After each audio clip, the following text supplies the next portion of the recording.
আমি এমবি বাঘাবাড়ি ওয়ানের মাস্টার মোহাম্মদ আরিফুল ইসলাম। আমরা বাঘাবাড়ি থেকে লোড করে কেউপাড়ার উদ্দেশ্যে রওনা দেই। চাঁদপুর আসি। চাঁদপুর থেকে আমরা 15/2/2025 সকাল 7টার সময় ছেড়ে যাই।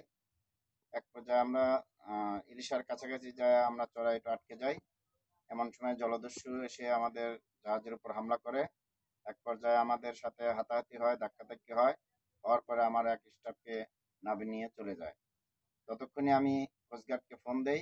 ফোন দেওয়ার সাথে সাথে দ্রুত গতিতে সাথে কোস্টগার্ড আসে। আসার পরে আমরা আহ, ওই জলদস্যুর ট্রলার পিছনে রওনা দেই।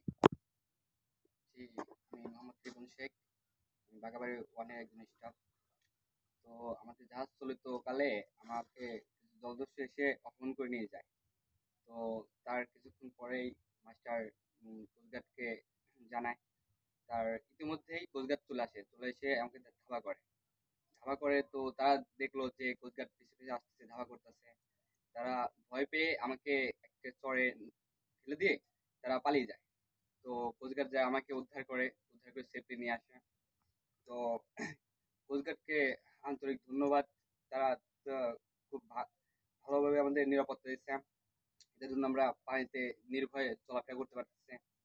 আর এর কারণে আমি পরিবারের কাছে ফেরত যেতে পারতেছি। তো কোস্টগার্ড নদীতে আছে বলে আমরা সুস্থভাবে শান্তিভাবে জাহাজ চলাচল করতে পারতেছি। এই কারণে কোস্টগার্ডকে অনেক অনেক ধন্যবাদ জানাচ্ছি।